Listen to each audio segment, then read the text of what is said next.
azúcares, lactosa y glucosa. O sea, la glucosa es positiva y se ve en la base, y en el bisel se ve la reacción alcalina porque no fermenta la lactosa. Eso era para que cerremos ahí y se queden con esa idea.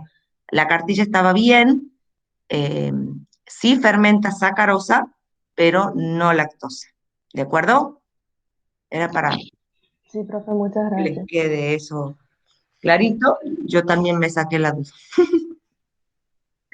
Bien, podemos comenzar, no gracias a ustedes chicos, porque acá aprendemos todos. La idea es que las dudas las evacuemos entre todos.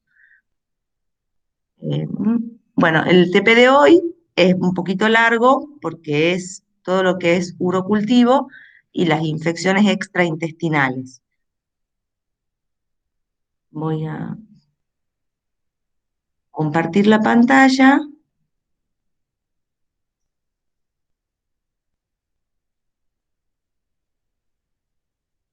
cuando me deje. A ver, esperen que no me está dejando compartir.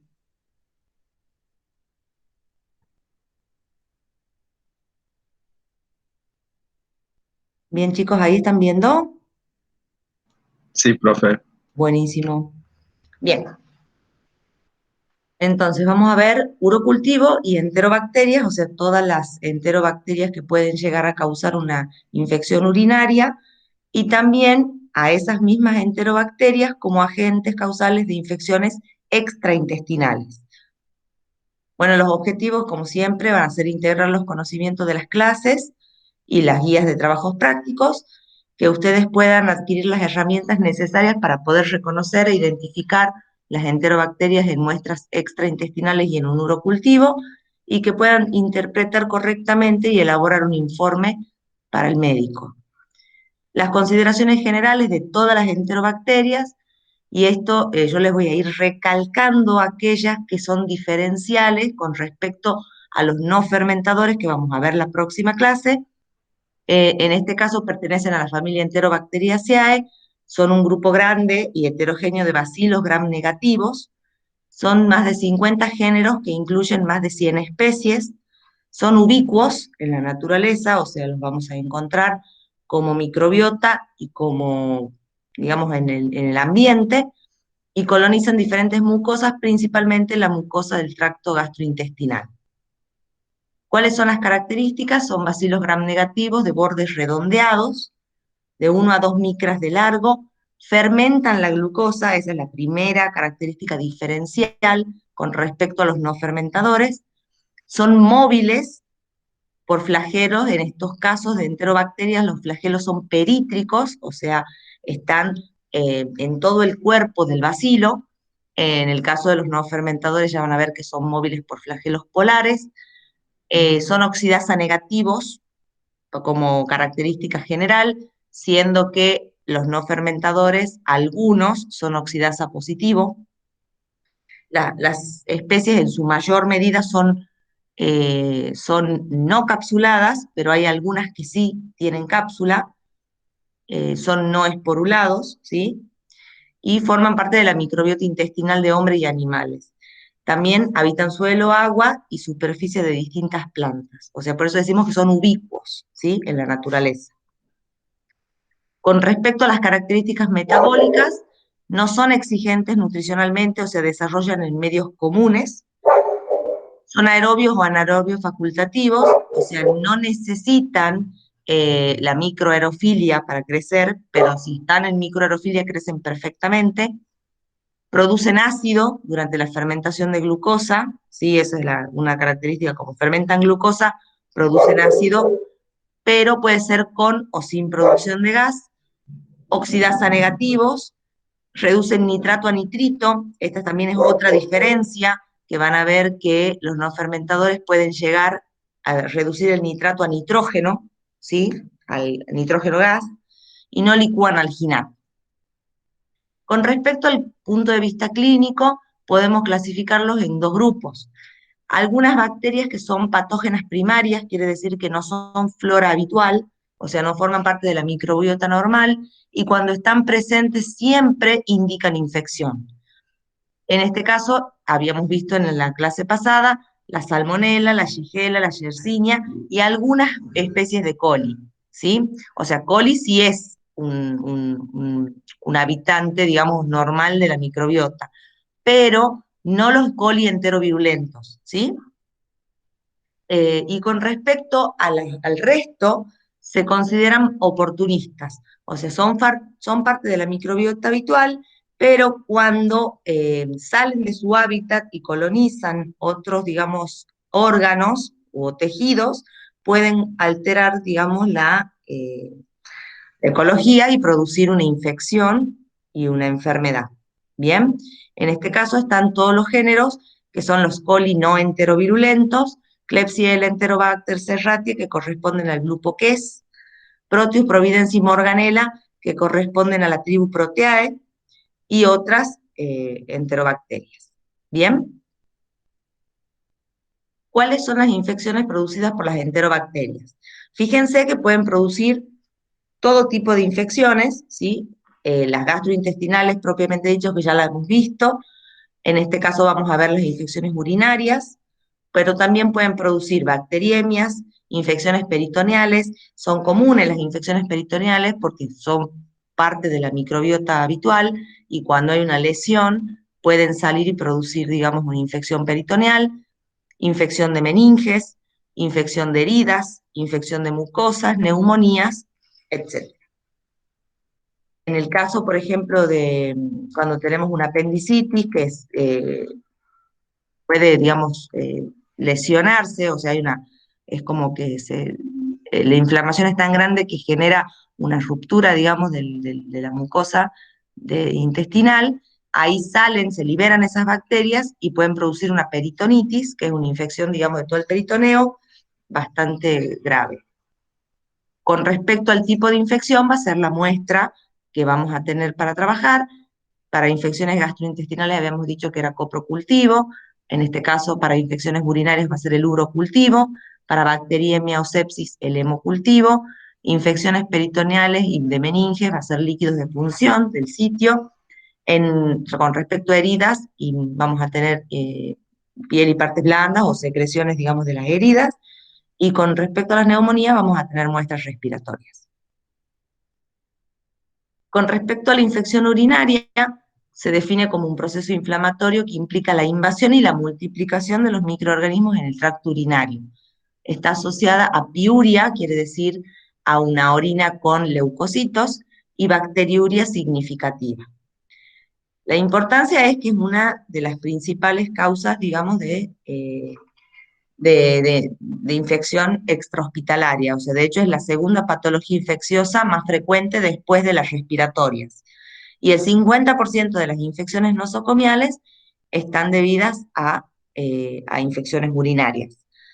Y también otro tema que es bastante relevante es el tema de la resistencia bacteriana, porque, como hemos dicho, como es la segunda patología extrahospitalaria y que necesita y requiere, digamos, la instauración de un tratamiento antibiótico, se produce la selección, digamos, de cepas resistentes, y en los nosocomios, como el paciente ya está bajo un tratamiento antibiótico, se seleccionan cepas a veces multiresistentes. Y por supuesto que genera un alto costo en los recursos de salud, porque si las bacterias son resistentes, el paciente, por más que sea ambulatorio, si tiene una bacteria resistente, lo tienen que internar para poderle hacer un tratamiento antibiótico digamos, por endovenoso, y eso genera costos de salud bastante altos. La prevalencia con respecto a la edad es que en la primera infancia, o sea, en los menores de un año, tiene un mayor predominio en los varones. Después, en los adultos, siempre es más frecuente en las mujeres entre 20 y 56 años, y después como que se equipara un poco la incidencia.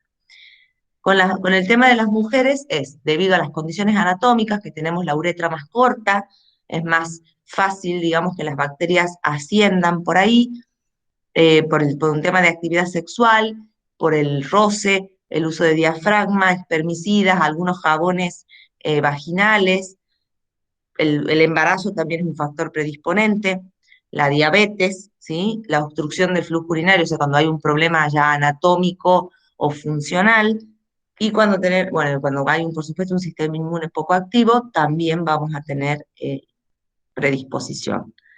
Según la localización, las podemos clasificar como infección urinaria alta, que involucra ya a nivel renal, o sea, lo involucra al riñón, y tenemos las infecciones urinarias bajas, que ya involucran vejiga, uretra, digamos, podemos tener cistitis, uretritis y prostatitis en los hombres, ¿sí? Con respecto a la sintomatología de la infección urinaria baja, principalmente es la disuria, que es el dolor al orinar o ardor, polaquiuria, que hay una mayor frecuencia, o sea, vamos a orinar más seguido, micción imperiosa o la urgencia miccional, que es la necesidad de salir corriendo al baño, puede haber hematuria y dolor suprapúbico. Con respecto a las infecciones urinarias altas, pueden presentarse los mismos síntomas que infecciones urinarias bajas, pero se puede sumar ya algunos síntomas sistémicos, por ejemplo, fiebre, escalofríos, dolor lumbar y lo que se llama puño percusión positiva, que es una prueba donde te dan como una, no una piña, porque no es que te lo hacen fuerte, sino que un golpecito con el puño en la parte lumbar posterior, y es un dolor insoportable porque ya está comprometido el riñón, ¿sí? Según la epidemiología, nosocomial se refiere a la infección urinaria que se produce después de las 48 horas de internación. Infección comunitaria es la infección que se produce en el paciente ambulatorio o en la comunidad o previo a las 48 horas de internación. Según la evolución, si es complicada, cuando ya compromete, digamos, una infección urinaria alta, siempre se considera complicada, o si no, en los hombres, a veces las infecciones urinarias ya, por definición, se consideran complicadas, y las infecciones no complicadas, que son las cistitis uretritis. Según la recurrencia, hablamos de recidivas, es cuando es el mismo agente causal que después de un periodo, dentro de un periodo de 3 meses, desde la última infección urinaria, el paciente tiene otro cuadro y el agente es exactamente el mismo. Quiere decir que no hubo una curación después de la infección urinaria, puede ser porque no se haya completado el esquema antibiótico o porque haya habido una falla terapéutica o porque hay algunos casos en donde las bacterias quedan como acantonadas de alguna manera en el epitelio, digamos, de la vejiga y produce una recidiva. Cuando hablamos de reinfección es cuando contraemos una nueva infección urinaria con otro agente, que puede ser también, digamos, el mismo género, pero no es exactamente el mismo que la recidiva, que la anterior, digamos. ¿Cuáles son los agentes etiológicos más frecuentes? El 80% o el 90% de las infecciones urinarias son producidas por los bacilos gram negativos. Dentro de estos bacilos gram negativos, el coli es el que mayormente está implicado en las infecciones urinarias.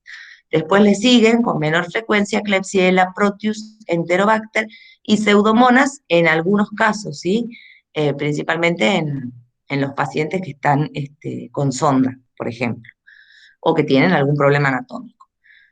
Con respecto a los cocos gram positivos, tienen menos frecuencia, del 5 al 10%, y lidera, digamos, el ranking, el Staphylococcus saprophyticus, que es agente causal de infección urinaria principalmente en mujeres jóvenes sexualmente activas. También puede ser enterococo, un agente causal de infección urinaria, y el Streptococcus agalactiae también. Otros, menos frecuentemente, pueden ser Ureaplasma urealyticum y Corynebacterium urealyticum. Estos últimos, ¿sí? No son tan frecuentes, pero hay que tenerlos en cuenta en el momento de hacer el cultivo. Si no nos desarrolla nada en el cled que vamos a sembrar, para eso también ponemos como soporte un agar sangre, ¿sí? Eso para que tengan en cuenta, porque ureaplasma y corine no van a desarrollar en el cled. Y Cándida y Gardnerella están, de alguna manera, es controversial en sus aislamientos, ¿sí? No siempre son causales de infección urinaria, sobre todo cándida, que un paciente que si está sondado, la cándida seguramente va a estar colonizando esa sonda, entonces es muy difícil la interpretación en esos casos de si está o no causando una infección urinaria. Con respecto a las vías de infección, la más frecuente es la ascendente, o sea que las bacterias del tracto gastrointestinal, por movilidad, o sea, por la humedad, digamos, de la zona, se movilizan hasta la uretra, colonizan, digamos, ahí la uretra y comienzan a ascender. Ascienden, por supuesto, uretra, vejiga, uréteres, y si continúan ascendiendo pueden llegar a la pelvis renal y colonizar el parénquima renal. Es la vía más frecuente de una infección urinaria. Después tenemos la vía linfática, que es muy poco usual, y es la transmisión directa de las bacterias desde los órganos adyacentes. Y si tenemos una vía descendente o hematógena, quiere decir que hubo una bacteriemia. Entonces, después de la bacteriemia, las bacterias colonizan, por ejemplo, el riñón. Se instalan en el riñón y colonizan el riñón. Pueden producir un absceso renal y en este caso tenemos que tener en cuenta que aureus, Staphylococcus aureus, cuando está presente en una infección urinaria, o sea, cuando nosotros lo aislamos con, por ejemplo, un punto de corte mayor a 10 a la 3, lo tenemos al estáfilo que está puro, tenemos reacción inflamatoria, todo nos cierra perfecto que sea una infección urinaria, pero esto nos tiene que dar la pauta de que hay un foco, ¿sí?, de infección que está fuera del riñón también. Quiere decir que puede haber o un absceso en algún lado, o en riñón o en otro lugar, porque la vía es hematógena. Aureus no da infección urinaria por vía ascendente. ¿Se entiende? O sea que ese estáfilo nos está alertando de que hay otro foco de donde está proviniendo, digamos, esa bacteria.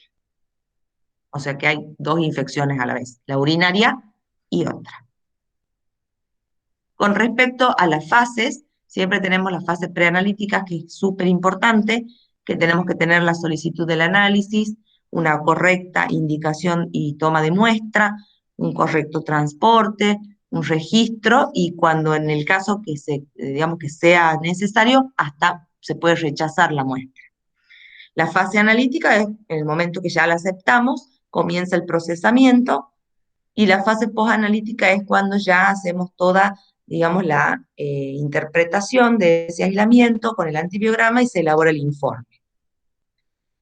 En la fase preanalítica, que tenemos que tener en cuenta, el médico siempre nos va a pedir urocultivo, recuento de colonias, identificación de germen y antibiograma.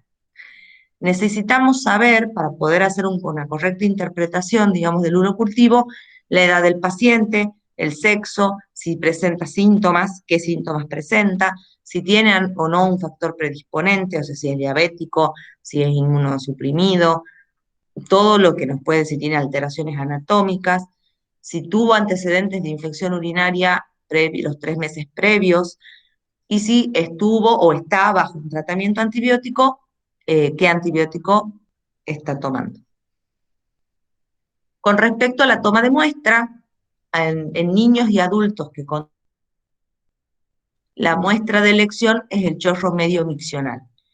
¿Qué tenemos que tener en cuenta? Nosotros tenemos que ser claros a la hora de darle al paciente las indicaciones. Siempre se recomienda darles verbalmente y por escrito, ¿sí?, para que si no sabe leer, no importa, lo puede leer algún familiar, pero explicarles verbalmente y además por escrito. Tiene que tener un tiempo de retención mínimo de 3 horas, lo ideal es que sea la primera orina de la mañana, que tenga una correcta higiene. Si es en el caso de la mujer, ustedes ya saben que tiene que higienizarse con agua y jabón, de adelante hacia atrás, el movimiento de limpieza siempre, y que debe enjuagarse bien y no debe usar toalla para secarse. Debe separar los labios mayores y debe colocarse un tampón vaginal. ¿Dónde van a recolectar la muestra? En un frasco estéril boca ancha. El primer chorro se descarta en el inodoro y se junta la porción media de la orina. Y en el hombre es un poco más sencillo porque debe higienizar todo el pene, retraer el prepucio y debe higienizar bien el glande y el primer chorrito lo debe descartar. Cuando es un niño o un adulto que no controla los esfínteres, en este caso se debe ir a la toma de muestra que es al acecho, o sea, hay que estar. Si es un bebé, se le dice a la mamá que lo tenga desnudito, pero que lo lave cada 20 minutos, tiene que higienizarlo, porque si el bebé está gateando, está tocando cosas, se puede estar contaminando, digamos, con sus manitos. Entonces, si lo va a tener desnudito, lo tiene que limpiar, hacer una correcta higiene cada 20 minutos si no ha orinado. En ese caso se dice que tienen que esperar cuando el bebé tenga ganas de orinar y rápidamente juntar. El primer chorrito lo van a descartar seguro porque cuando empiece a orinar ya va, hasta que juntemos el frasquito, no hay problema con eso. La punción suprapúbica se reserva, ¿sí? Para casos graves o casos de uros cultivos que no se puedan resolver, sean conflictivos. O si no, otra forma, que es un poco menos invasiva, es colocar una sonda para recolectar la orina y después se la retira. Nunca una bolsa colectora, nunca, nunca, ¿sí? Primero, porque la bolsa colectora va a juntar toda la porción de orina, no solo la porción media. Segundo, porque la bolsa colectora está en contacto íntimo con la piel y todas las bacterias de la piel van a pasar a la bolsa. Y los resultados son bastante difíciles de interpretar y nunca aceptar una bolsa colectora. Cuando es una sonda recién colocada, en el caso que sea una sonda vesical, lo que se hace es recolectar a partir del extremo limpio, digamos del extremo nuevo, la proporción de orina que nos devuelve la sonda. Pero si es una sonda que no se puede remover, lo que se hace es pinzar la sonda, ¿sí? Hay unas pinzas para trabar, digamos, la salida. Se pinza la sonda más o menos a 10 centímetros del meato urinario y se espera.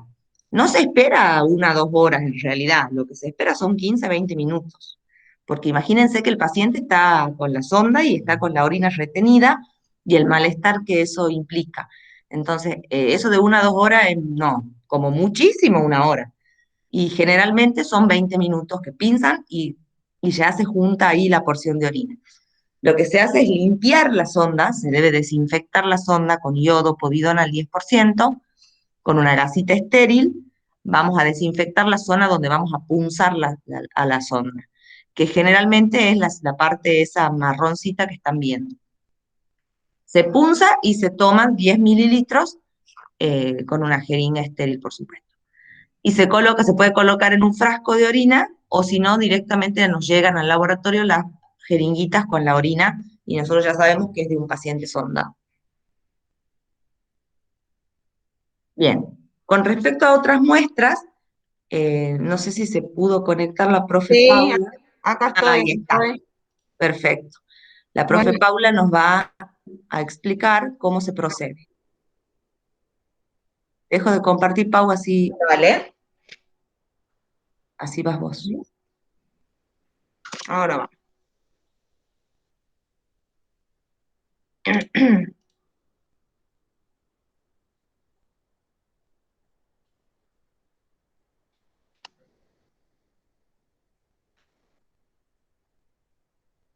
¿Se ve ahí?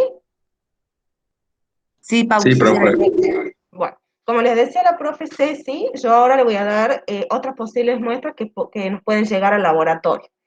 Entre las muestras que les voy a explicar ahora tenemos la orina de primera porción.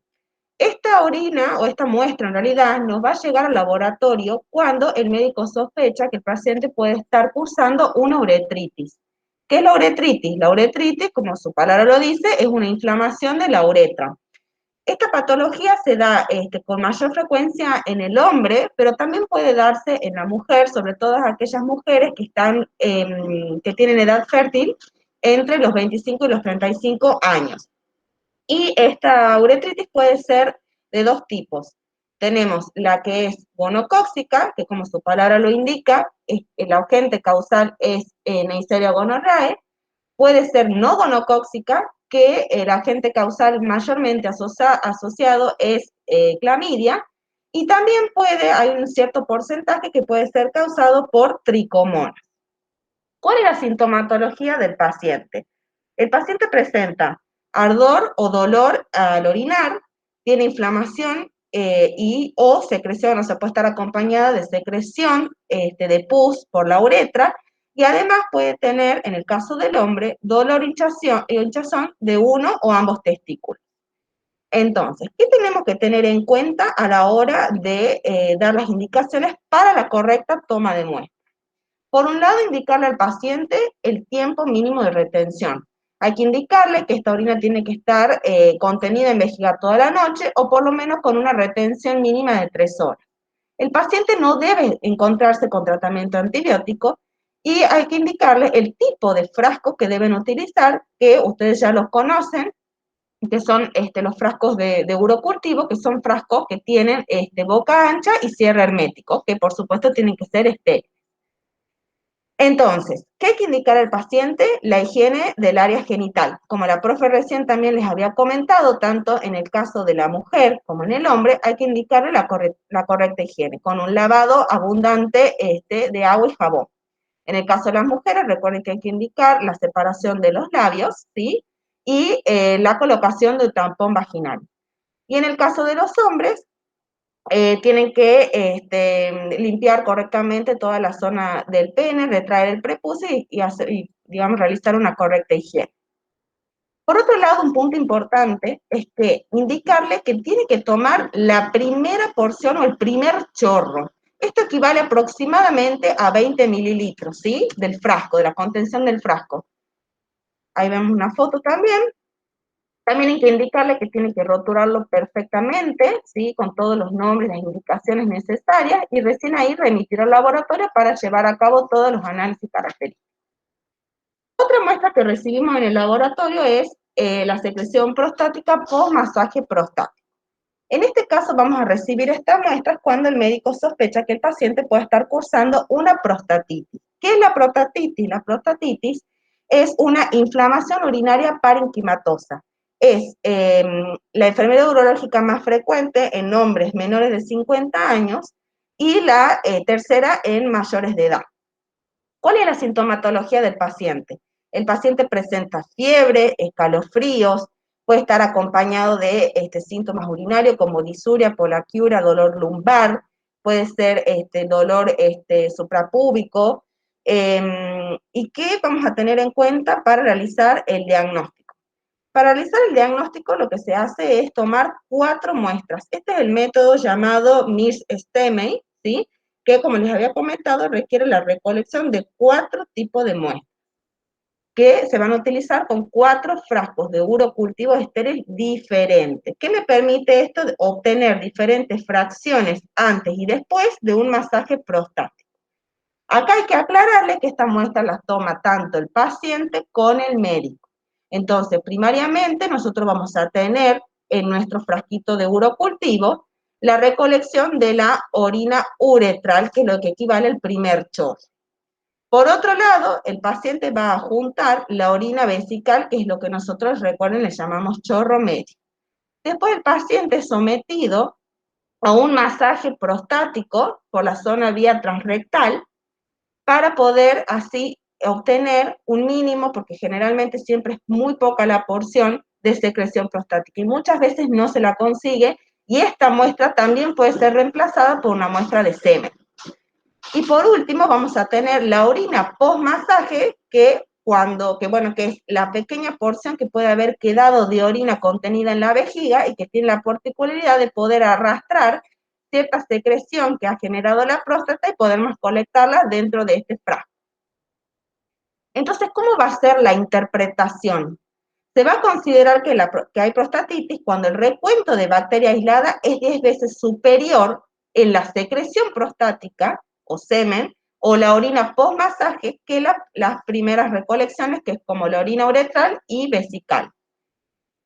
O también cuando se realiza el recuento de leucocitos en distintas fracciones se van a encontrar, por supuesto, valores elevados en la muestra post-masaje y semen, en caso de que estamos frente a una prostatitis.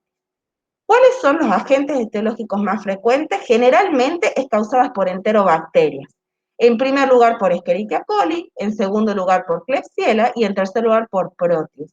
Y también puede deberse con menor frecuencia a otros microorganismos, como es el caso de Neisseria gonorrhoeae, como Chlamydia trachomatis o Ureaplasma urolithicum. Acá a modo de ejemplo les traje cómo es la mecánica para el método de Mears-Stemme, cómo nosotros vamos a obtener en el laboratorio 4 frascos, que tienen que estar perfectamente rotulados y que luego de realizar una siembra utilizando asas calibradas, nosotros esperamos, si estamos frente a una prostatitis, obtener un recuento mucho más elevado en aquellas muestras que comprenden la secreción prostática y la orina post-masaje. Ahí va a seguir la profe Ceci.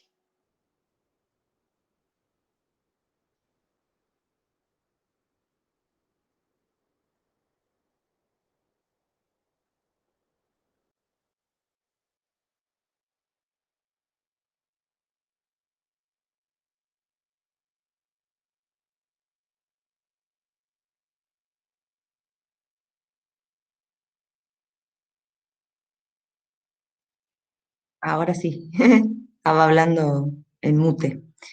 Bien, ahora continuamos con lo que es la conservación y el transporte. A ver, ¿por qué es tan importante esta parte?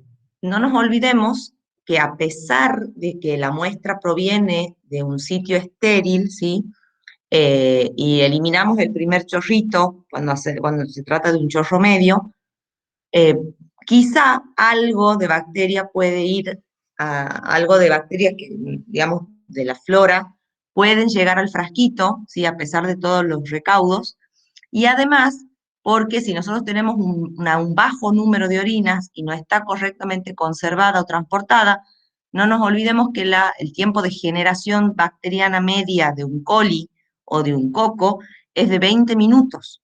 Entonces, si nosotros la dejamos a la muestra, la tomamos y la dejamos en la temperatura ambiente, la bacteria va a multiplicar. Entonces, en 20 minutos vamos a tener el doble de la cantidad que teníamos inicialmente.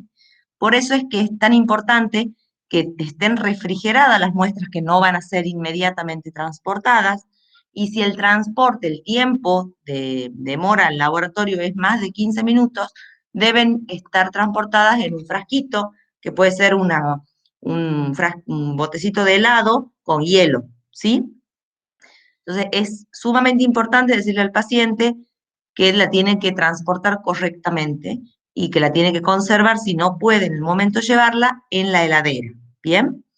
Cuando nosotros recibimos esa muestra, lo primero que vamos a ver es si la muestra está fresca, o sea, si está fría, o si está recién recolectada, va a estar a 37 grados, pero le vamos a preguntar cuándo la juntó y cómo la transportó.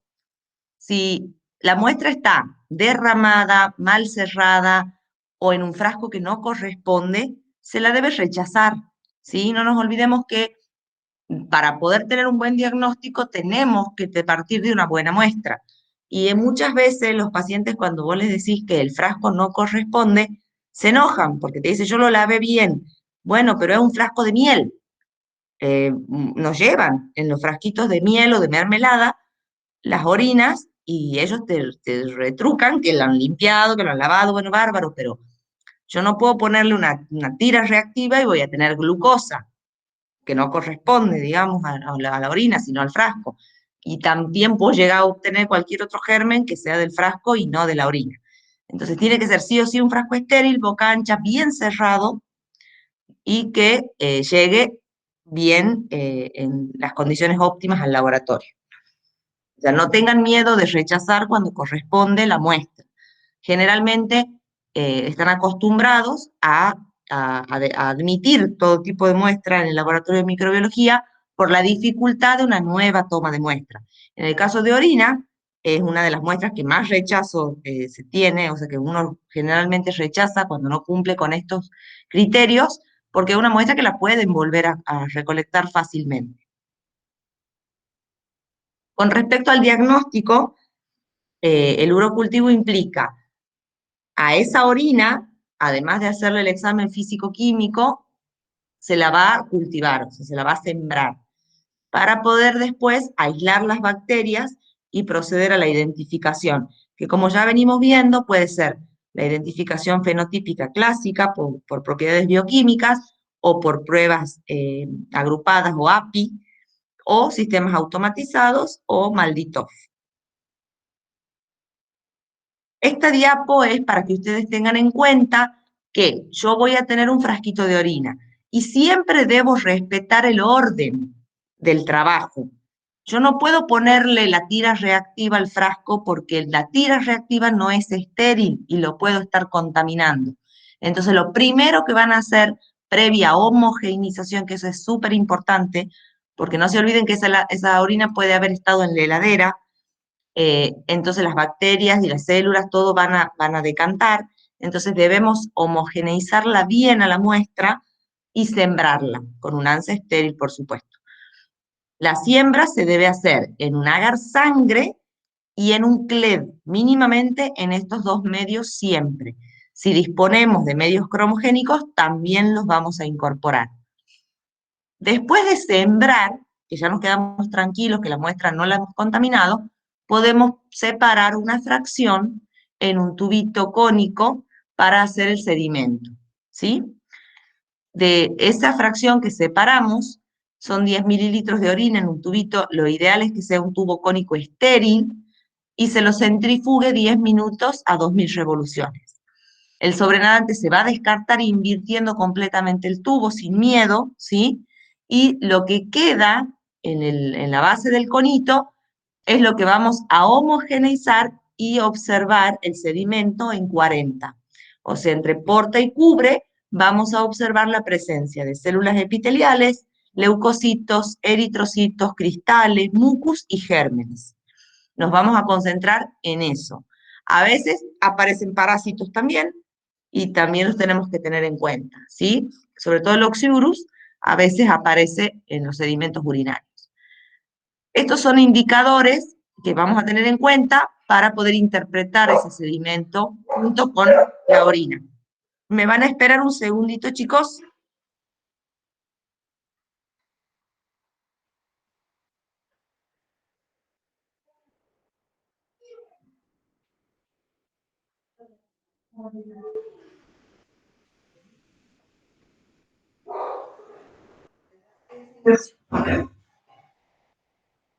Bien, continuamos. Y por último, Y por último, vamos a hacer el examen físico-químico con lo que nos queda de orina en el frasquito, o lo podemos también poner en otro tubito cónico, que ya no importa si no es estéril.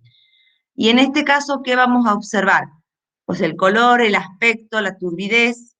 Vamos a colocarle la tirita reactiva que nos va a dar información sobre el pH, la densidad, si hay o no proteínas, nitritos, que es un marcador, digamos, de actividad bacteriana, y presencia de hemoglobina.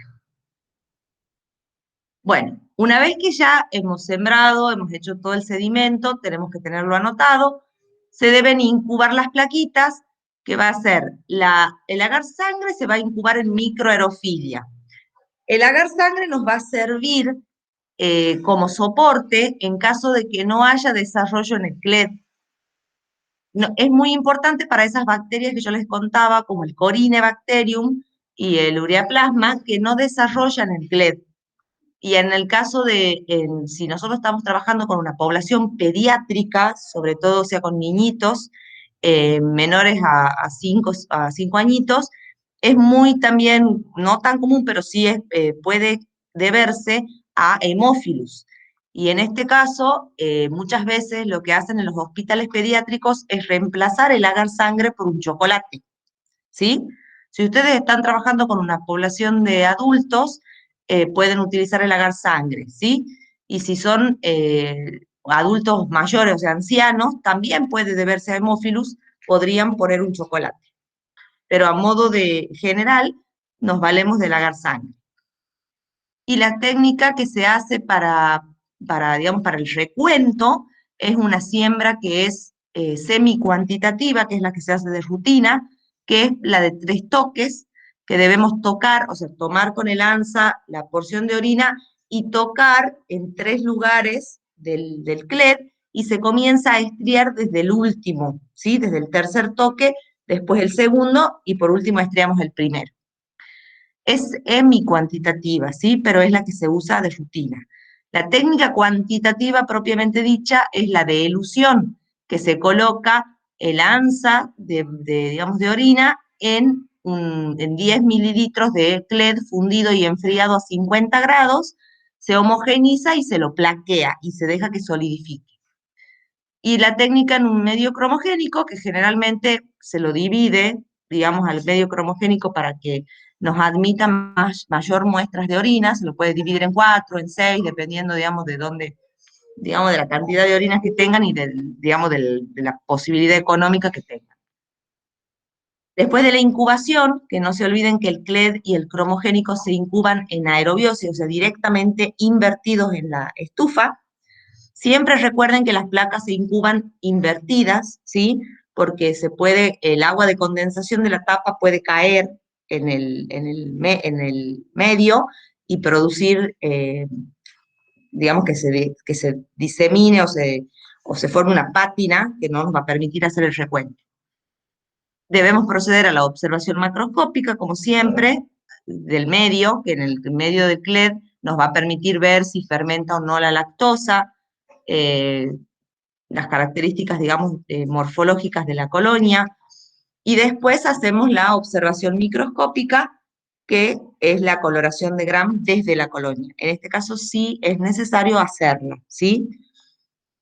Para proceder a la identificación y posterior antibiograma. Fíjense que el CLED es el medio de elección porque es un medio que tiene cisteína, lactosa y es electrolito deficiente. La lactosa nos permite ver si la bacteria fermenta, utiliza o no la lactosa en modo fermentativo, y además el hecho de que sea electrolito deficiente es súper importante para inhibir la movilidad, por ejemplo, la movilidad del Proteus, ¿sí? Y en el agar sangre vamos a recuperar. Si es una bacteria no fastidiosa que creció en CLED, por supuesto que también la vamos a tener en el agar sangre. Y si es una bacteria que no desarrolló en CLED, le vamos a prestar atención al agar sangre a ver si hay un desarrollo, por ejemplo, de Corynebacterium o, por ejemplo, de Streptococcus agalactiae, que en el CLED básicamente desarrolla muy pobre el Streptococcus agalactiae. Y en el agar cromogénico nos vamos a valer, digamos, de la tabla de colores, en donde tenemos que coli crece, digamos, con esa coloración, en realidad en este medio crece como una coloración rojiza o rosada fuerte, aureus. Perdonen, chicos, se despertó mi hija y está con la perra peleando. Tómalo, ahí está. No importa. Bueno, tranquila, después se lo lava. La mamá está dando clase. Bien, en este caso tenemos el coli, que ya generalmente si es el Cromagari D de Biomerie, crece como un color marrón rojizo. El aureus no toma coloración, saprophyticus crece como un rosado. Enterococos es turquesa, pero la característica es que las colonias son chiquititas. La tribu Proteae da ese color como amarillento, y el grupo Ques es un color azul. Según el medio que ustedes trabajen, van a tener la tabla de colores que indica los aislamientos. En el CLED están viendo una enterobacteria que fermenta lactosa, la colonia es amarilla. La que no fermenta lactosa, la colonia es del color del medio, y el medio se torna azulado. Si es un estafilococo, van a ver la colonita como amarillita, fuerte. Son colonias pequeñas, cremosas, bordes enteros. El enterococo también da una colonia amarilla, pero más pequeña que la del estáfilo, también de borde entero. Y en el caso de la pseudomona, es un no fermentador. No está tan linda esta foto porque se ve como amarilla y en realidad no. Bueno, amor, anda un ratito para allá. Bien. Volvamos a la siembra, que previa homogeneización van a tomar con una ansa calibrada. Es importante que sea calibrada porque necesitamos hacer recuento.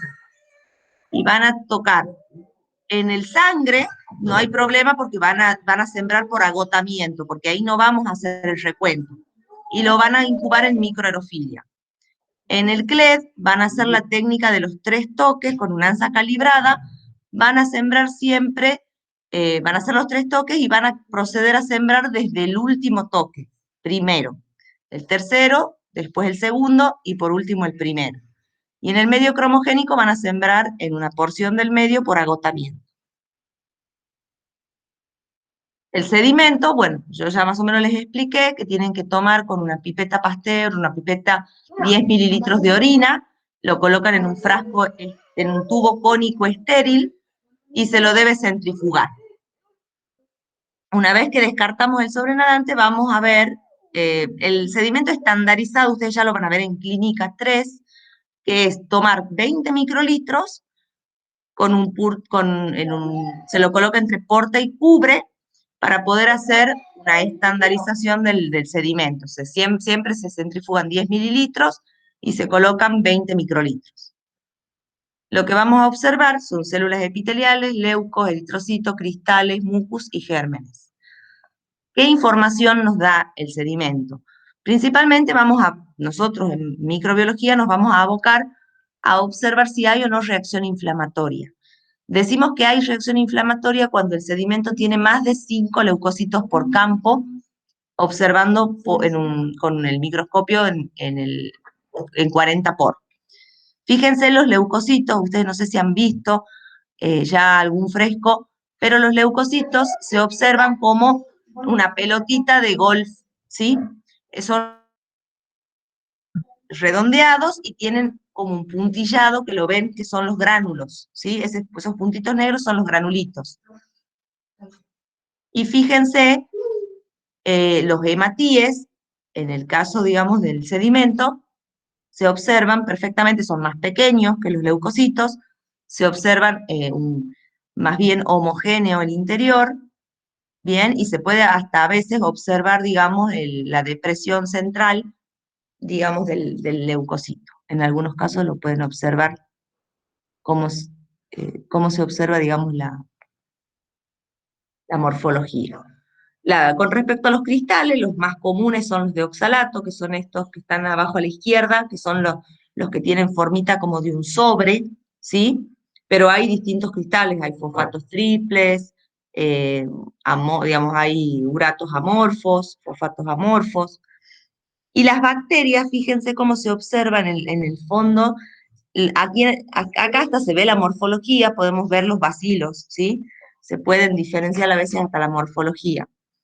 La presencia de mucus se ve como esos hilos en el fondo, digamos, del extendido, esos hilos como fibritas, ¿sí? Así se observa el mucus. Y las células, en realidad las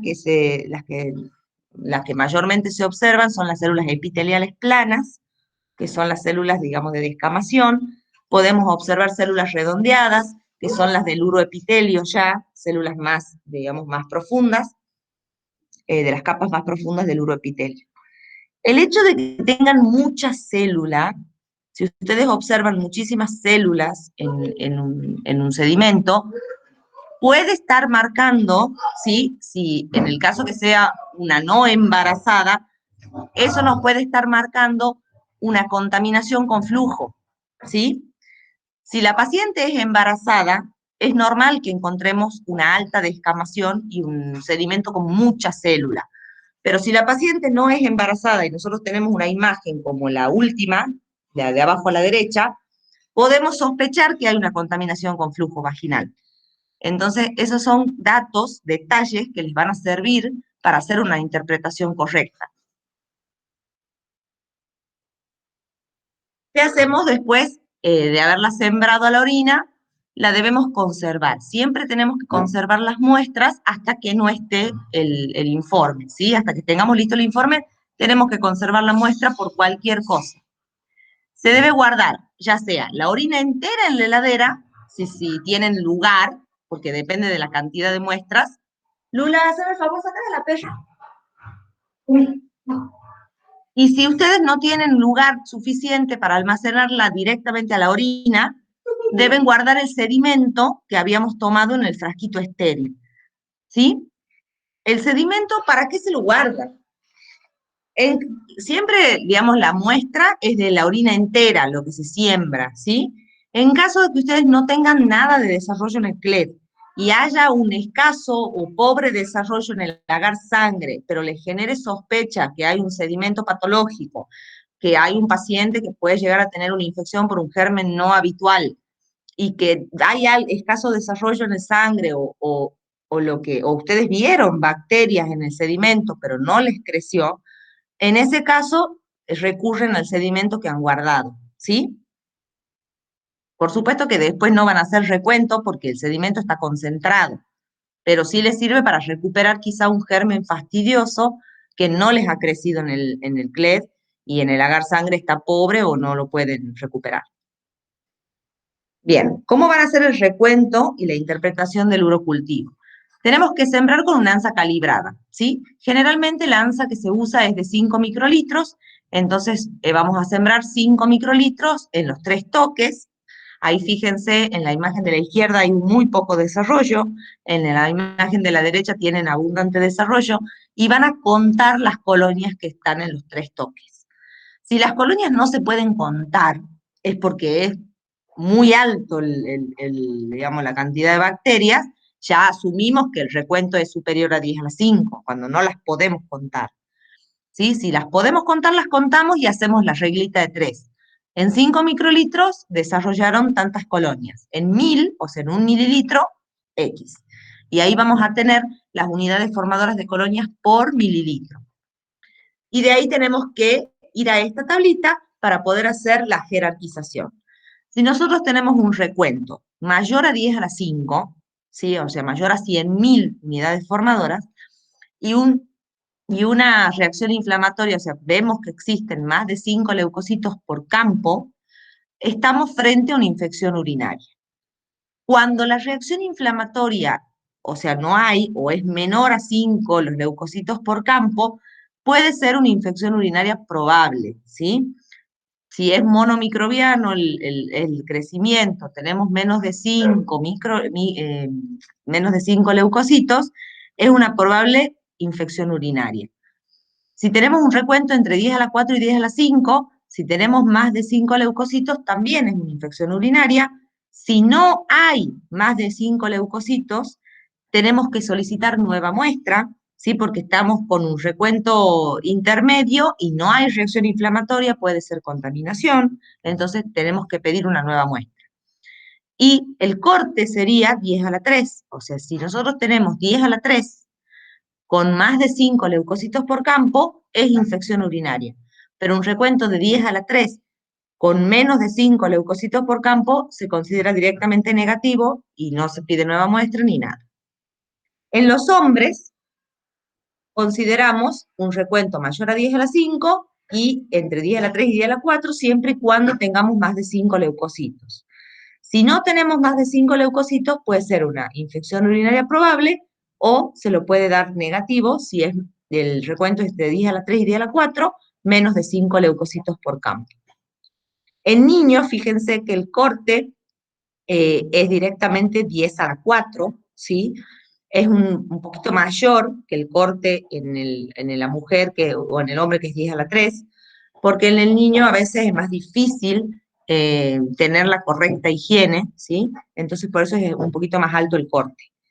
Si tenemos más de 5 leucocitos con un recuento de 10 a la 4, es una infección urinaria. Si no tenemos los leucocitos y tenemos un recuento de mayor a 10 a la 4, debemos solicitar una nueva muestra.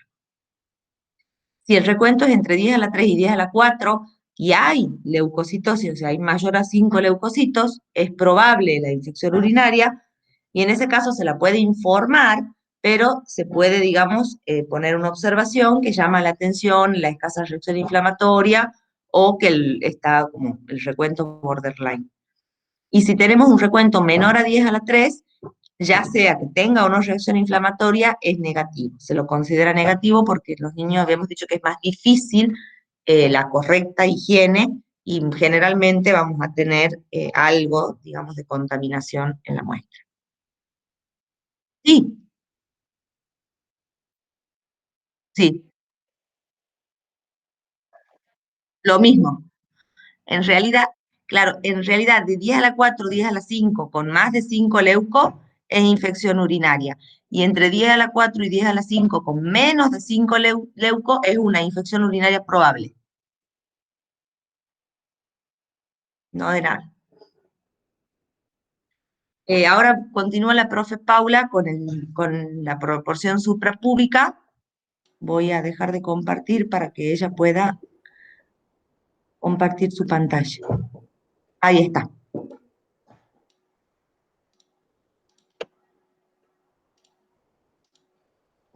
Ahí se ve, ¿no? Uy. Ahí sí se ve, profe. Bueno, chicos, para continuar, ahora vamos a ver la parte de este procesado de punción suprapúbica. Para recordar un poquito cuándo es necesario, como las profes les había indicado, se la utiliza para casos especiales. En el caso de neonatos graves, pueden ser niños pequeños, lactantes, cuando tenemos resultados de urocultivos previos conflictivos, y también se lo resguarda para la búsqueda de anaerobios. Recuerden que esta muestra, como se puede observar acá en la foto, la va a tomar el médico y es muy importante la buena higiene, como puede ser con yodo povidona, de toda la zona de la piel donde se va a realizar la punción aspiración.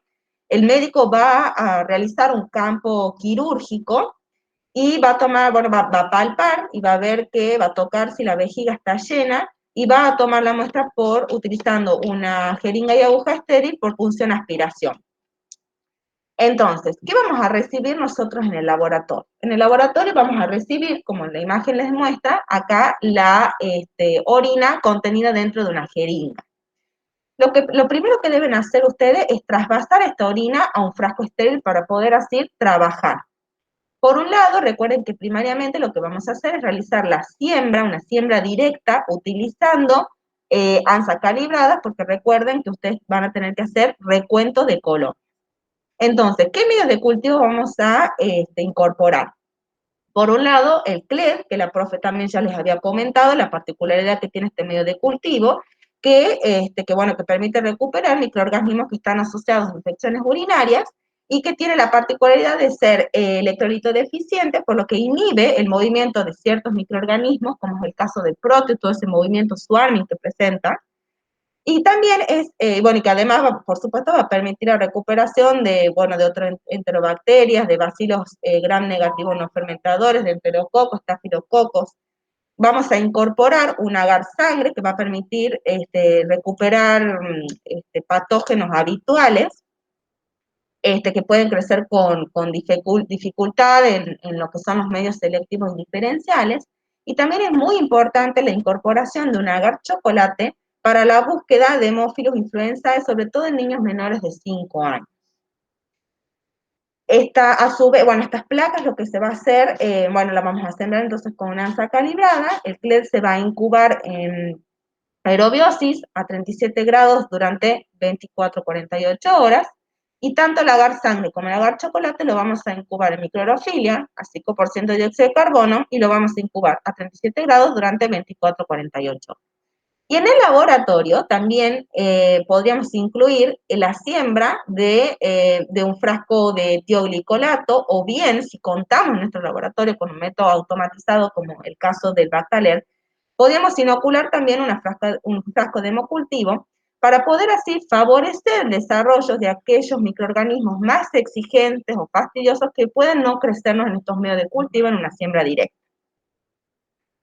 Por otro lado, vamos a realizar el sedimento urinario. A diferencia de lo que ustedes veían anteriormente con la profe, nosotros quizás no contamos con tantos mililitros de orina para realizar el sedimento. Entonces, los pocos mililitros que nosotros podamos destinar para un sedimento urinario, lo vamos a centrifugar, vamos a descartar el sobrenadante y vamos a observar el sedimento utilizando un porta que recuerden, tiene que estar limpio y desengrasado, y un cubre objeto, y lo vamos a observar a 40 por. para poder así ver si tenemos células epiteliales, leucocitos, eritrocitos, si hay presencia de cristales, de moco o diferentes genes. Y por otro lado, recuerden que también es importante realizar el examen físico-químico utilizando las tiras reactivas, que en este caso lo ideal es que a partir de este frasco donde tengo contenida la orina y utilizando una pipeta con un tip estéril, vaya tocando en los diferentes indicadores que contienen la tira para poder así realizar el examen físico-químico. Una vez que nosotros hemos incubado todos estos medios de cultivo, al otro día vamos a realizar la observación macroscópica de la colonia en cada uno de los medios y vamos a realizar el recuento de las colonias. Vamos a identificar el agente etiológico que puede estar causando la infección y también es importante realizar el antibiograma. ¿Cómo voy a interpretar? Estas tienen que ser unas muestras que tienen que estar exentas de contaminación. ¿Por qué? Porque se supone, por supuesto, que la vejiga es un lugar estéril. Cualquier hallazgo microbiológico va a considerarse significativo en el caso de los bacilos gram negativos. Y los recuentos bacterianos significativos superiores o igual a 10 a la 13 le vamos a dar significancia en el caso de los cocos gram positivos. Le puede pasar al médico, pero es muy poco frecuente, que en el momento de la toma de muestra pueda haber algún tipo de contaminación de los microorganismos que se encuentran en la piel, pero no es generalmente lo que pasa porque el médico justamente a esta muestra las va a tomar con un campo quirúrgico y en grandes condiciones de asepsia. Por otro lado, la primera porción, orina de primera porción. ¿Cuándo era necesaria? Cuando el médico sospecha que el paciente pueda estar cursando una uretritis. Entonces, recuerden que nosotros en el laboratorio vamos a obtener un frasco que contiene aproximadamente 20 mililitros de orina que corresponden a la orina de primera porción. Se va a centrifugar, ¿sí? Y se va, por lado, a sembrar este sedimento, también utilizando diferentes medios de cultivo. Recuerden que también vamos a tener, que uno de los causantes de esta patología también podía deberse a Neisseria, entonces es importante que nosotros podamos incorporar un medio de cultivo selectivo que nos pueda ayudar al aislamiento de este microorganismo, por lo que es necesario incorporar un medio como, por ejemplo, el Tiger-Mark. Y también podemos incorporar medios selectivos para bacilos gram negativos, como el caso del Levin, puede ser también un Maconque, y también son de muy utilidad, como las profes recién les había comentado, de acuerdo a la morfología de las colonias, incorporar un medio cromogénico. Estos medios de cultivo, como el agar sangre, agar chocolate y Tiger Martin, los vamos a incubar en microaerofilia a 37 grados durante 24-48 horas, y los medios selectivos para bacilos gram negativo y cromogénicos los vamos a incubar en condiciones de aerobiosis a 37 grados durante 24 y 48 horas. Por otro lado, a partir de este sedimento también vamos a realizar el fresco para observar o evidenciar si presenta reacción inflamatoria, si hay levaduras y también tricomonas, porque recuerden que la tricomona también es un microorganismo asociado a esta patología. Luego de la incubación, vamos a realizar la observación macroscópica de las colonias en cada uno de estos medios, de acuerdo a la morfología, recuerden que es muy importante. Vamos a llevar a la identificación del agente etiológico y realizar el antibiograma. En este caso también nos puede pasar, y lo ideal sería que nosotros ya podamos trabajar con muestras que son monomicrobianas, pero también vamos, por el tipo de muestra, nos va a pasar que quizás hay ciertos microorganismos que se van a encontrar en menor cantidad, como es el caso de los cocos coagulasa negativo, puede también ser o coagulasas positivos que pueden estar presentes debido a que se encuentran colonizando la zona de la uretra. Por otro lado, para poder realizar el análisis de la secreción prostática y masaje postprostático, recuerde cuándo era necesario, cuando el médico sospechaba que el paciente puede estar cursando una prostatitis. Entonces, en el laboratorio recuerden que nosotros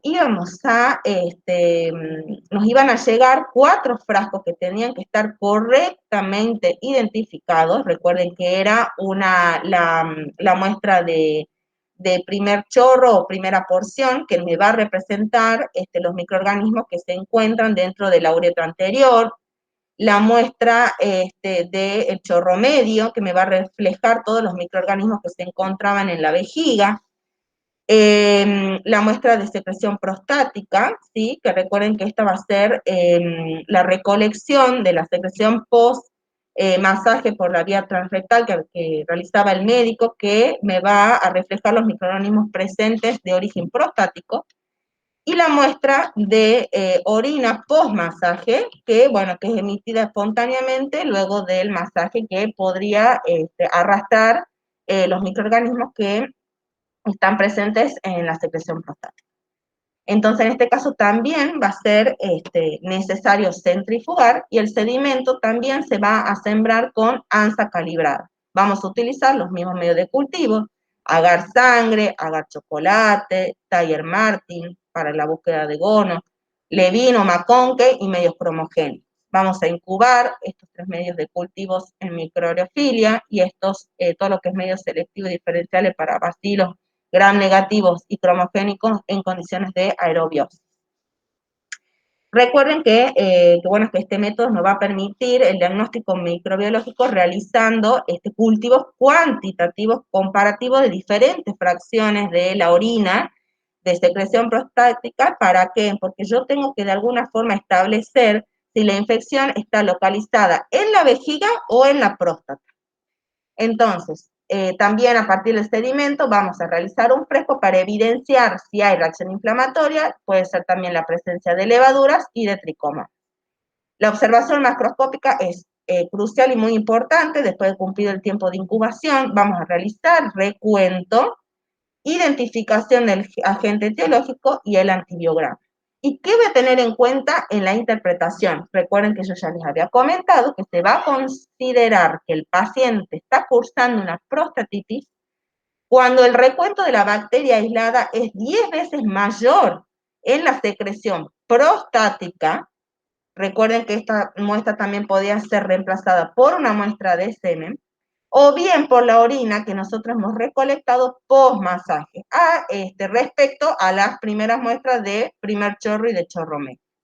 Y también cuando vamos a realizar recuentos de leucocitos, analizando cada una de estas fracciones, y vamos a observar mayores valores en las muestras que es post-masaje o secreción prostática. Bueno, ahora ¿Profe? sí. Una consulta. Ahí decía que teníamos que hacer un recuento de las colonias, pero la muestra nosotros sembramos a partir del sedimento. En Sí. ese caso, simplemente para ver si hay una relación 10 en 1, porque no sería significativo de la muestra original, la sembrada, ¿o sí? ¿De cuál de las 3 me estás hablando? De las 2, en realidad. En el último caso, en donde veíamos... Acá. Eso. Ahí dice que se siembra desde el sedimento urinario. Sí. En ese caso no podríamos hacer un recuento de la muestra, sino sería para ver la relación de los distintos frascos, o para qué. Claro, o sea, la idea es que vos, primero, o sea, con el sedimento sí siempre lo vas a centrifugar para de alguna forma concentrar, pero la idea es que vos puedas evidenciar si tenés un mayor recuento, un recuento más elevado, que va a estar asociado a este tipo de muestras que a estas. De alguna forma vos tenés que poder diferenciar el número de bacterias que vas a tener presentes. Claro, es para ver la relación, justamente eso, lo vas a poner en evidencia si el recuento es 10 veces mayor Claro. en la post-masaje o en el semen con respecto a la orina primera porción o premasaje.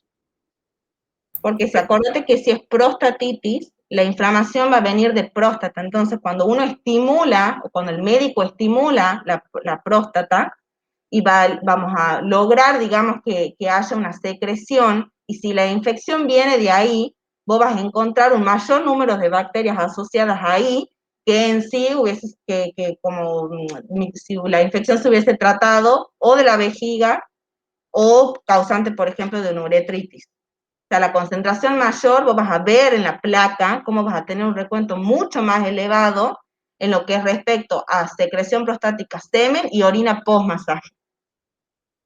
Claro, por eso no hay punto de corte en este caso. No es que tenés 10 a la 3, 10 a la 4, no te interesa Claro. cuánto, sino que sea una relación 10 claro. veces mayor. Perfecto, profe, muchas gracias. No, de nada. Bien, ahora continuamos. Déjame hacer 2 minutos que te Sí. deje de presentar. Ahí está. Ahí está. Compartir ahora. Bien, ahora estamos aquí, ¿sí? Seguimos desde aquí.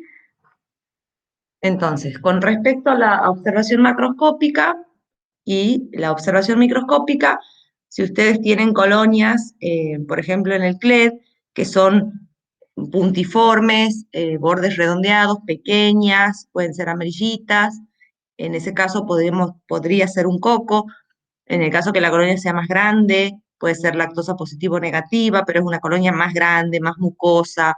Algunas tienen bordes enteros, otras bordes irregulares. Podría tratarse de un bacilo gram negativo. Entonces, esta, por ejemplo, es un CLED característico de un coli, en donde vemos que las colonias son mucosas, ¿sí? En este caso las vemos como de borde entero, pero el coli también puede tener colonias con borde irregular en el CLED. Son lactosa positivo. En el sangre la vamos a ver como una colonia mucosa, grande.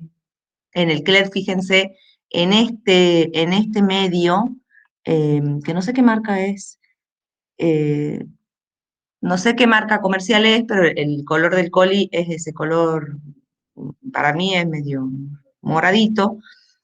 Hay otro medio que es el BD, que es un color marrón rojizo, o sea, tienen que fijarse en las claves de identificación según el medio cromogénico que están usando. Y por supuesto, si le hacen un gram a cualquiera de estas colonias, van a observar bacilos gram negativos. Con respecto a la Klebsiella, fíjense, a diferencia del coli, es mucho más mucosa, ¿sí? Es una colonia muy brillante, bien mucosa, grande, bien, en el sangre también pueden evidenciar esa mucosidad que tiene, y en el medio cromogénico da esas colonias mucosas azules. Pero no se olviden que el cromogénico, cualquier colonia azul puede pertenecer al grupo que es Klebsiella, Enterobacter o Serratia. Las 3 bacterias les van a dar esta misma coloración. Si hacen una tinción de gram, van a observar también bacilos gram negativos.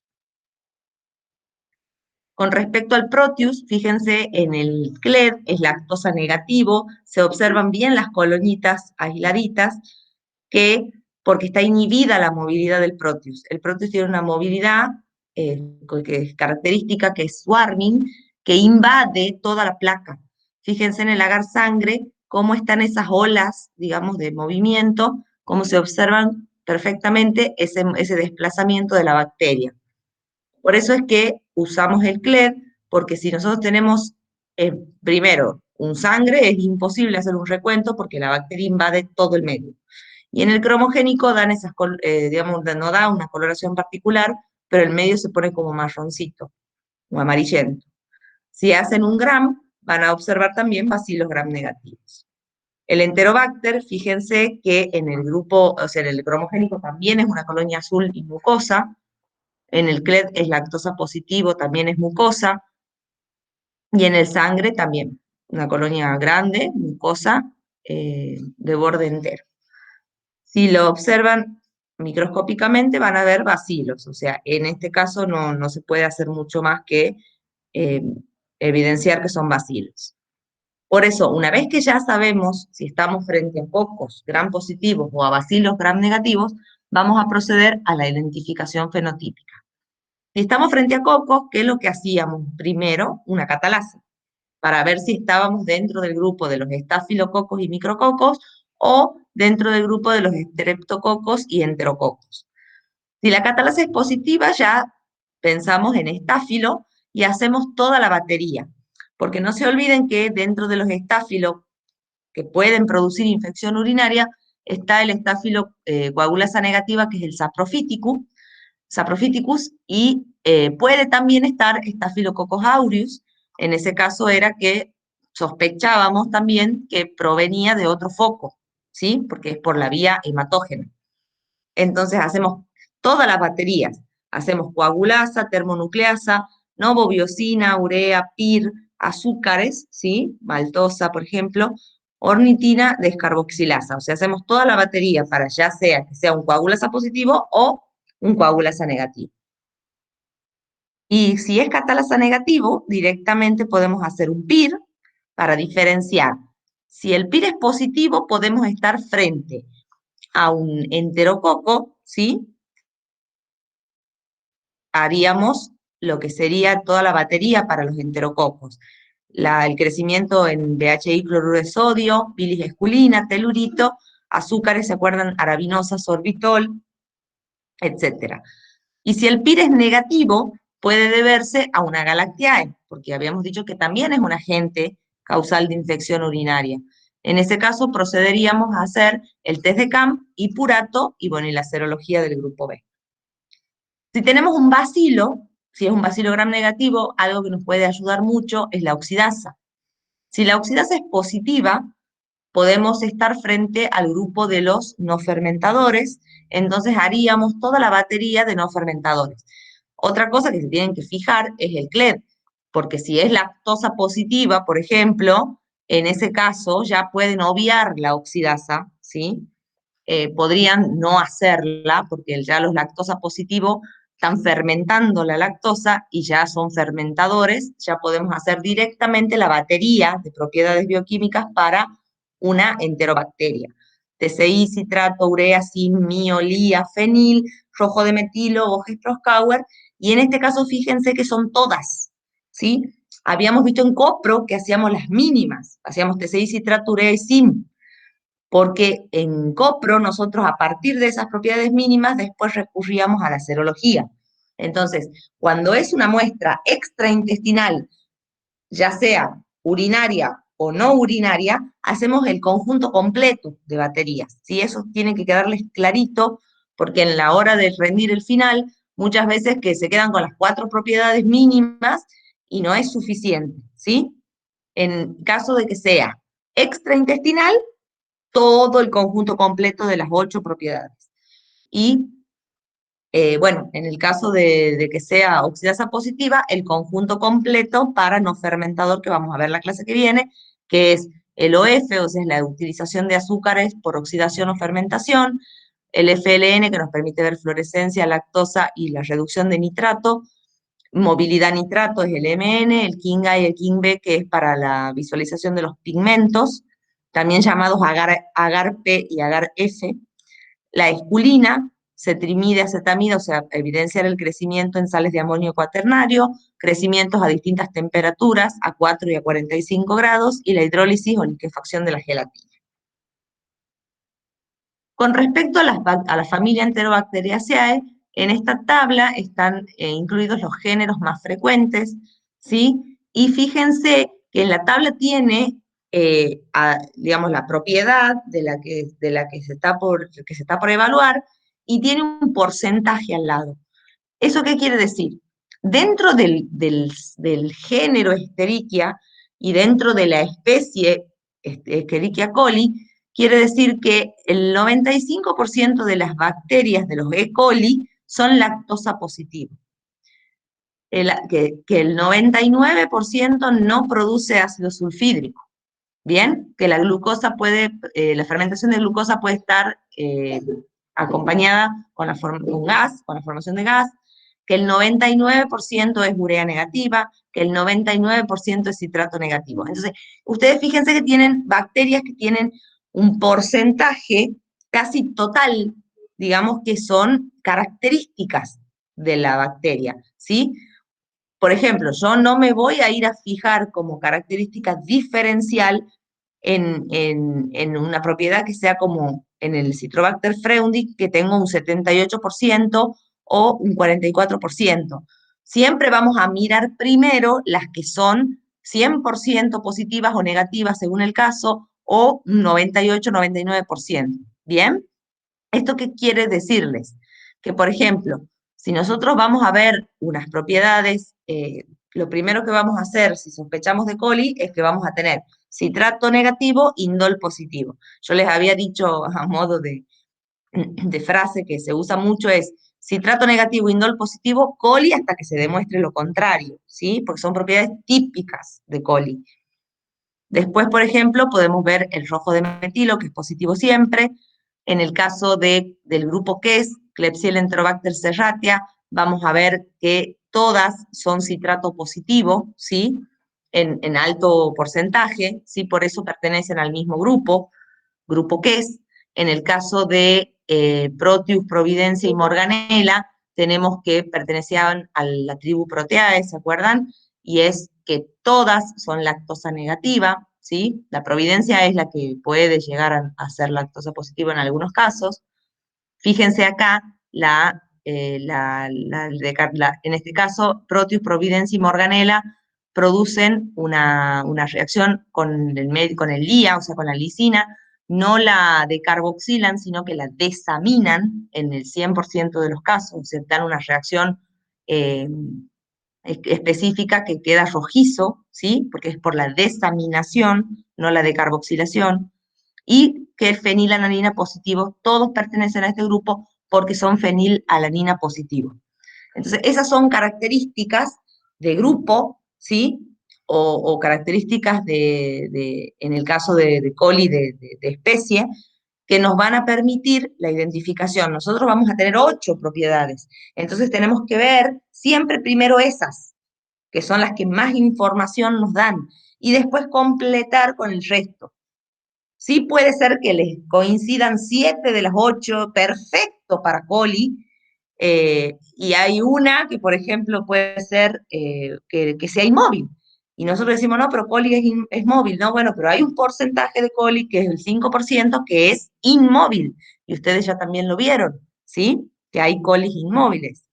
¿Bien? O sea, tienen que ver el panorama de las propiedades para llegar a la identificación. Ahí, por ejemplo, yo no puedo nunca decir que tengo un Proteus si tengo una fenilalanina negativa, porque eso no va a suceder. ¿Me siguen o no? O ver un citrato positivo y pensar en un coli. No, no voy a pensar nunca en un coli si tengo un citrato positivo. ¿Se entiende? Y Sí, buenísimo. profe. Bien, eso es que les quede claro que uno ve el conjunto completo, hay propiedades que son muy características, que son las que vemos siempre primero. Por ejemplo, yo si tengo las 8 propiedades, lo primero que hago veo la fenil. Bueno, para mí, por lo menos esa era mi mecánica, veía la fenil negativa, chau, descartaba Proteus, Providencia y Morganella. Miraba lo otro, ¿sí? Son así como, o ven el citrato negativo. Bien, con respecto a otras bacterias, digamos, que pertenecen al grupo QES, que es Klebsiella Enterobacter serratia principalmente, también tenemos otros géneros, que es el Pantoea, el Cronobacter y la Rutella. No son tan comunes, por eso es que no están dentro de la tabla principal, pero puede ser que les toque, ¿sí? El Cronobacter Sakazaki a veces lo podemos aislar, ¿sí? Yo de las otras nunca aislé, pero Cronobacter sí. Y fíjense, ahí también están las propiedades. Con respecto a las galerías, son una belleza, ya les había contado, pero son carísimas. O sea que es poco probable que tengan a disponibilidad para un urocultivo una galería API, ¿sí? Generalmente las galerías API, si las tienen, las van a reservar para otras muestras, no para uro, que encima es la muestra que más llega al laboratorio. Entonces van a usar un montón de API, no es sustentable, digamos, económicamente. Pero las pruebitas de API nos permite diferenciar género y especie de acuerdo a las claves de identificación.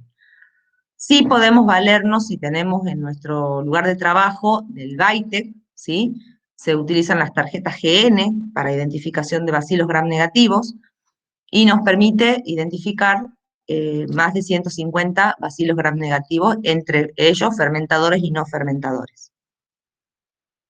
El Malditoff, que es una maravilla, en 10 minutos ya te da la identificación de la bacteria, y para enterobacterias tenemos unos scores superiores a 2. ¿Sí? Fíjense, te identifica perfectamente las enterobacterias, el Malditoff. ¿Qué pasa cuando algo no nos cierra? ¿Sí? Podemos llegar a tener un falso positivo o un falso negativo. ¿Cuándo puede ser un falso positivo? Cuando nosotros tengamos recuentos superiores a 10 a la 5, pero no hay reacción inflamatoria y no hay signos ni síntomas clínicos de infección. Entonces, en ese caso puede ser por una contaminación, que no haya sido correcta la higiene, o la orina haya estado en no haya estado en la heladera, haya estado a temperatura ambiente todo el día, o sea, estaba mal conservada. ¿Bien? Y si es un falso negativo, es cuando tenemos recuentos digamos, por debajo de lo que se espera, pero el paciente presenta síntomas clínicos y puede haber o no reacción inflamatoria. Eso puede deberse a una baja densidad, ¿sí? O sea, no hay una retención suficiente, digamos, de la orina, no hay tiempo de retención, los pHs extremos, por debajo de 5 o superior a 8, en donde ya la viabilidad de la bacteria está afectada, y también los leucocitos se lisan, ¿sí? En los pHs alcalinos es muy común que haya menos reacción inflamatoria que una orina con pH ácido, porque hay lisis de los polimorfos, se altera la membrana y se lisan, o, bueno, ya habíamos dicho que sea insuficiente el tiempo de retención, o que haya un foco renal que no drene continuamente, o drene poco porque haya una obstrucción, o por problemas prostáticos, que ya habíamos visto con la profe Paula. En ese caso vamos a tener bajo recuento, porque no es el origen urinario, sino es prostático. Bien, o sea, un microorganismo que no desarrolle en medios comunes, que es lo que para eso guardábamos el sedimento, ¿se acuerdan? Por si acaso. Porque si nosotros vemos que tiene reacción inflamatoria, vimos los gérmenes en el fresco, vimos todo como para que los pacientes tienen síntomas, se observan gérmenes y no nos desarrolla, si por ejemplo partimos del sangre y del CLED y no nos desarrolla nada hasta las 48 horas de incubación, es probable que se deba a un microorganismo fastidioso como podría llegar a ser un hemófilus, que no va a desarrollar nunca ni en sangre ni en CLED, porque no le estamos dando lo que necesita. ¿Sí? En ese caso podríamos recurrir a un chocolate y sembrar el sedimento en el chocolate, a ver si recuperamos algo. O porque el paciente esté con antibiótico, o que esté bajo un tratamiento antibiótico y esté inhibido, digamos, y haya o un efecto post-antibiótico, porque muchas veces el paciente termina el tratamiento y al otro día junta la orina, y nosotros sabemos que si está bajo un tratamiento antibiótico, existe un tiempo que se llama de efecto post-antibiótico, en donde está inhibida la bacteria de crecer y desarrollar. Bien, hay un método que es la citometría de flujo urinario, que se usa en algunos lugares donde tienen alto calibre de muestras. Por ejemplo, es ideal en un hospital, no lo tenemos nosotros, pero sí sería buenísimo, donde se procesan 40, 50 muestras de orina. En algunos privados llegan a procesar hasta más de 100 por día. En ese caso, este aparato lo que evita es la siembra de aquellas orinas que no presenten ni bacterias ni reacción inflamatoria, entonces esas no se siembran. Entonces evita la siembra de hasta el 60% de las muestras de orina. Y la citometría de flujo lo que hace es identificar glóbulos rojos, glóbulos blancos, bacterias, ¿sí? Algunos cilindros y cristales. Bien, entonces, de acuerdo a lo que nos arroje el aparato del recuento de leucocitos y si existen bacterias, se siembran las orinas. La citometría de flujo con fluorescencia tiene acoplado, digamos, partículas fluorescentes que van a unirse, digamos, a las células y van a emitir una luz que va a ser detectada en un fotodetector y amplificada, digamos, en un fotomultiplicador, y va a dar un registro gráfico. O sea, cada partícula que pase a través del flujo va a emitir va a dispersar la luz, ¿sí? Algunas van a ser fluorescentes y otras no, pero van a dar un espectro. Y de acuerdo a ese espectro es el informe, digamos, que nos arroja el aparato. Con respecto al informe que ustedes tienen que elaborar al médico, siempre tienen que tener en cuenta el nombre, el apellido de la paciente, la edad, el médico que lo solicita, qué es lo que pidió, porque no es lo mismo que te pida un urocultivo que te pida una orina primera porción o una orina postmasaje. Ustedes ya saben, lo vieron ahora, que es diferente. Los informes tienen que siempre consignar el sedimento, ¿sí? ¿Qué es lo que observaron? Si había células escasas, abundantes, si había leucocitos, cuántos había, hematíes, si había o no presencia de mucus. Después, si hay un cultivo positivo, ¿qué observaron en el GRAM? si eran bacilos o eran cocos, el recuento, ¿sí? Y a qué germen llegaron con la identificación y el antibiograma correspondiente. Eso es un urocultivo positivo, un informe típico. ¿Qué pasa si nosotros tenemos un urocultivo negativo? Bueno, vamos a poner exactamente lo mismo, el sedimento va a ser un sedimento normal, sin reacción inflamatoria, y vamos a poner que no se aíslan gérmenes después de 48 horas de incubación. Eso es importante, porque si ustedes a las 24 horas no tienen desarrollo, reincuban esas placas, ¿bien? Y cuando estamos ante un sedimento patológico, en este caso, fíjense, células abundantes, hay leucocitos, hay hematíes, pero no tuvimos un desarrollo microbiano o no fue, digamos, el recuento adecuado, o era polimicrobiano o lo que sea, vamos a solicitar una nueva muestra. Yo les había dicho, tengan en cuenta que un marcador de contaminación es la cantidad de células.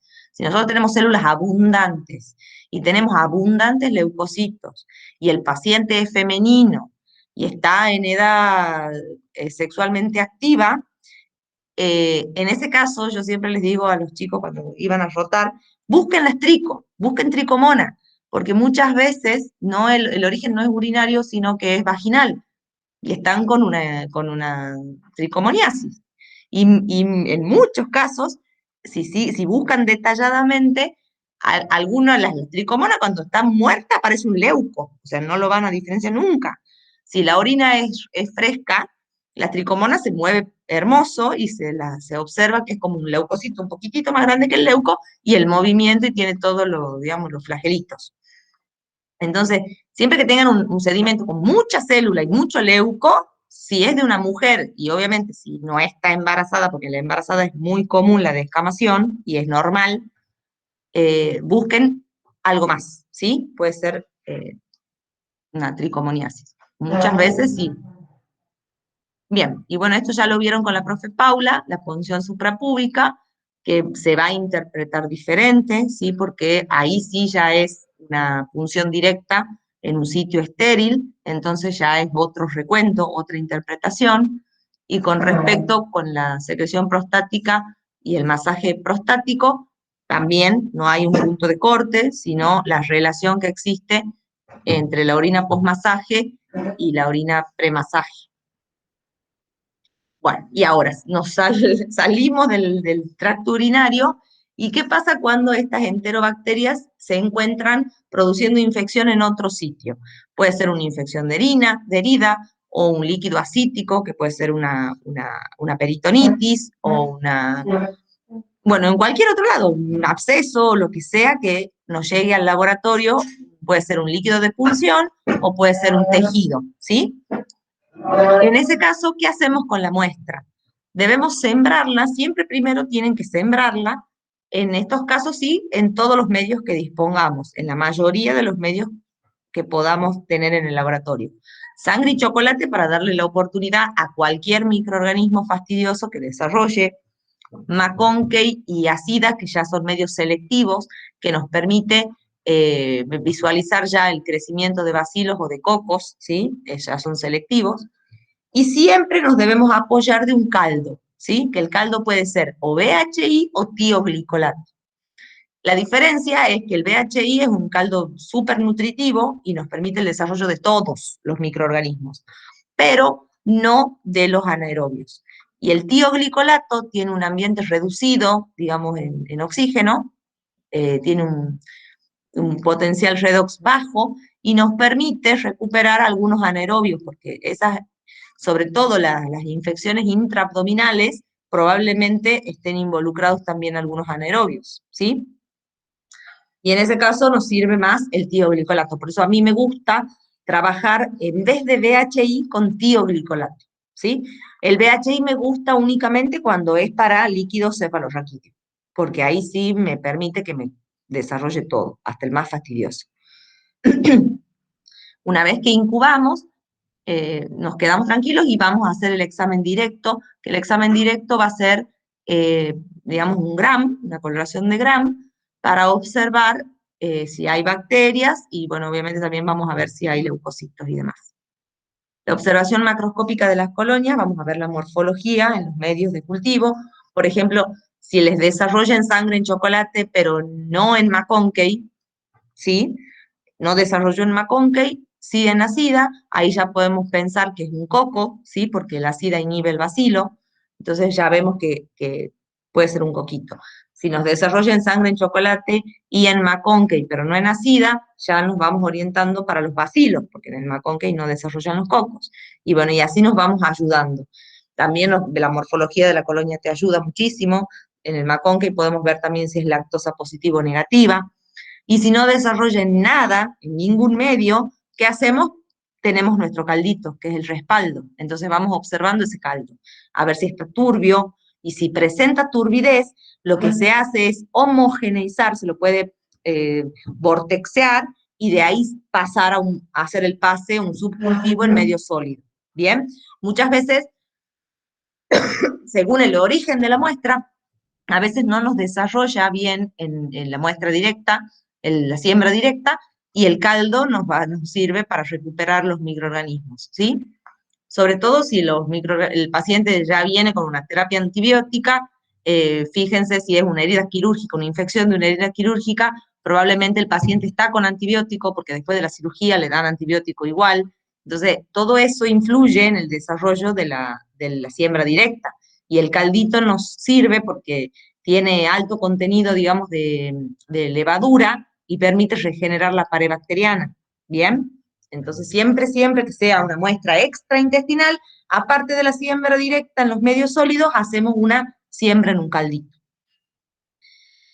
Después de la observación macroscópica, vamos a hacer la observación microscópica, obviamente la coloración de Gram, y vamos a observar, por ejemplo, en el coli, ahí tenemos un McConkey con un coli, que es lactosa positivo, ven que la colonia es rosita, y si hacen una coloración de Gram, van a ver los bacilitos Gram negativos. El Enterobacter, fíjense, también es lactosa positivo, bien, es mucoso, bien, ¿lo ven? Es igual como, por eso pertenece al grupo que es Klebsiella Enterobacter serratia, dentro de todos son mucosos. En el chocolate también se observa que es bastante mucoso, y el Gram es un bacilo Gram negativo. La Klebsiella hipermucosa, en todos los medios, también lactosa positivo, le hacen un Gram, bacilo Gram negativo. Eso ya si tienen que hilar muy fino, a nivel así, a modo de orientativo, para cuando se trabaja en microbiología, la Klebsiella es un bacilo gordito, corto, ¿sí? Es como más pequeñito que lo que es, por ejemplo, un coli, ¿bien? Pero eso es a nivel ya hilando muy, muy finito. Y bueno, y la morfología de la colonia también los ayuda, es orientativa. La serratia, ¿sí? Fíjense, la serratia tiene una particularidad que puede producir un pigmento, ¿ven? Lo están viendo acá en el medio, en el CLED, que en realidad ese rojizo que ven ahí sí es lactosa positivo, todo, pero en realidad es por la producción del pigmento. La morganela, ¿sí? La morganela también es, bueno, en realidad la morganela es lactosa negativa, por eso las colonias en el McConkey son blancuzcas, son bacilos negativos. El Proteus tiene esa característica de la movilidad en swarming, que les va a invadir toda la placa, el sangre y el chocolate lo van a ver así, y tiene un olor característico, muy característico. Sí. Claro, swarming es ese movimiento, o sea, es el nombre que lleva el movimiento, ¿sí? Es así, sí, es una pátina, se distribuye como en olas concéntricas, ¿sí? Por ejemplo, ya van a ver en Pseudomonas, también es móvil y tiene otro movimiento que es switching, que es como que pulula, le dicen, o sea, ese movimiento es como, como que pulula, va como moviéndose y corriéndose en el agar, como pululando como la abeja. Ese sería la analogía, el switching. Pero el swarming es así como en olas concéntricas. Es un movimiento muy activo, ¿sí? Que hace esas olitas. Y fíjense, en el McConkey es lactosa negativo, la colonia es blanquita. Y por supuesto en el gram van a haber bacilos gram negativos. Pero esta característica del agar sangre y el chocolate y el olor que tiene, chicos, es increíble. Lástima que no lo puedan tener a mano porque es fuertísimo el olor. Hay mucha gente que ese olor no lo soporta, los descompone. Muchos microbiólogos no les gusta el olor al próteo. A mí no, a mí sí me gusta. La que tiene rico aroma es la pseudomonas. Después, bueno, estas muestras, una vez que se cultivan, tenemos el aislamiento y hacemos, por supuesto, la identificación como corresponde. Y bueno, y las consideraciones finales es que siempre que se realice, digamos, un aislamiento de una enterobacteria, corresponde hacer un antibiograma, ¿sí? De acuerdo a lo que se obtuvo, es el antibiograma que se va a realizar. Si es una enterobacteria, el antibiograma completo involucra 3 placas. O sea, se usan casi 18 discos, ¿sí? Porque si lo máximo 6 por placa, son 3 placas de 18, más o menos 18 discos. Y además se debe efectuar el informe en donde tiene que estar consignado todo, la identificación, el antibiograma y demás. Fíjense que cuando se trata de muestras extraintestinales, yo no les hablé de recuento. ¿Bien? Eso también es algo que tienen que tener en cuenta. Yo no hago recuento acá.